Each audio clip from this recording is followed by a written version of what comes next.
Nandito po ako ngayon sa Kuya po. Mga ma'am sir, housing lot tayo ngayon. Ayan ang lapit po ng gasoline station. Ano to? Commercial lot. Residential commercial lot. Pero housing lot to. Pwede siyang mag-business dyan sa harap. Nandito ako ngayon sa taas. So itong bahay na to, wala nang tumitira. Parang abandonado na.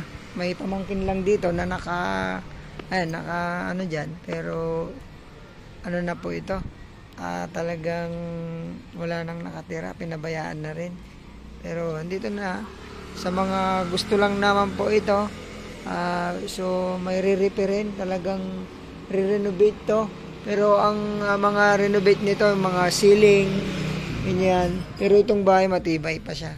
Tapos okay pa naman sa harap. So mamaya punta tayo sa harap, makikita natin. 500 square meter daw po ito, tapos 3 kwarto dito sa taas. Pwede pa sa baba. Maluwang pa sa likod, may lagyan po ng kubo. Ayan o. Medyo papalitan lang po itong mga ano. Pero pwede pa naman yung iba. Talagang renovation po ito. Ito, yung isang kwarto dito sa taas. Tanaw niya po yung ano dito. Yung labasan.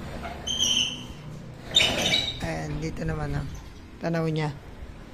Ibay pa naman po. So, sa mga gusto po dito sa bayan ng Kuya po, dito sa kwarto, okay pa naman.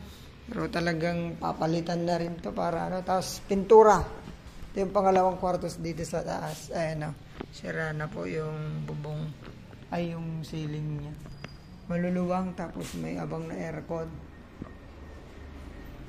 Ito. Pangalawang kwarto. Ito yung master bedroom nila. Sa taas po tayo kasi up and down to. Ito pala yung CR. Sayang, napabayaan na po talagang. Maluwang naman po. Kailangan lang talaga ng ano na to. Parang maglinis ang luwang ng master bedroom, pero di na talaga natirhan. Ilang taon nang dinatirhan to, bro? Tagal na siguro, no? Ito, luwang-luwang, sayang. So, ayan. Pero mura naman to. Makipag-negotiate na lang po tayo. Sakaling pwede tayong mag-business dito eh. So, matitibay pa naman yung kanilang bubungan, no?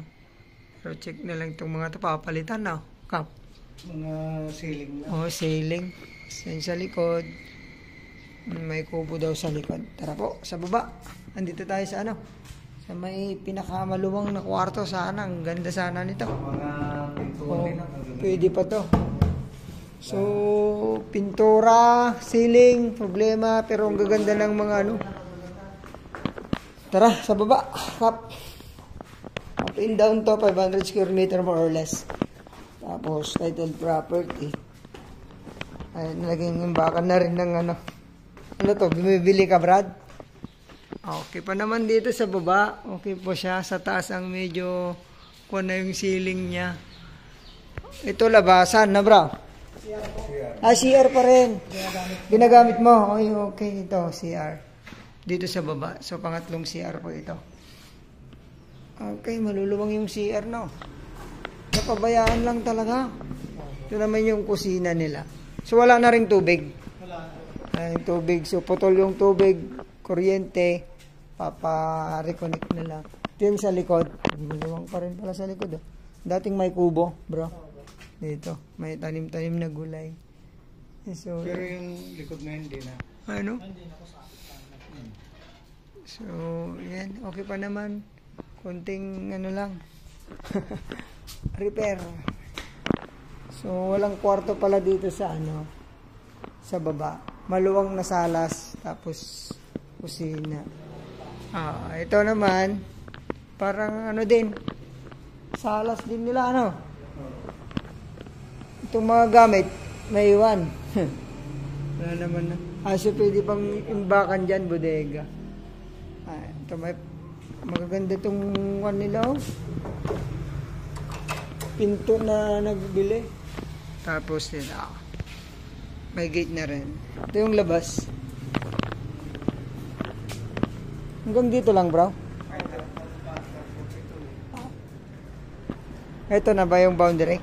Kasama ba to? Ay, yan lang. Yan. Ay, no, maganda pa naman. Oh, ayos pa naman. Kunting ano lang to. Sa mga, ano, tapos parking yung, car parking, maluwang. Tara po sa labas. Pakita ko sa inyo yung harap. Ayan, dito po tayo sa, ano. Tapos ito yung harap niya. Pwedeng mag-business dito sa labas. Ayun yung harap ng bahay. Oh. Ayos naman po. Magkano price nito, Kap? 3.5? Yun. Ang sabi. So pag-negotiate na lang po tayo mga ma'am sir. Ayun yung bakod nila. Ayan, tapos yun 3.5, 500 square meter more or less daw to. Siguro ang alam ko, kasali yan eh. Ah, Makikita din po natin.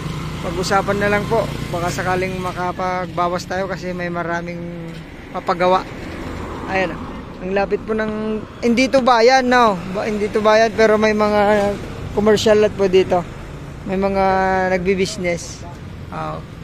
So yun, tawagin nyo po ako pagka gusto nyo po ito. Makipag-negotiate tayo. Baka sakaling makabawas pa tayo. Yun, salamat po. Maraming salamat. Ingatan kayo ng Panginoon. God bless po sa ating lahat.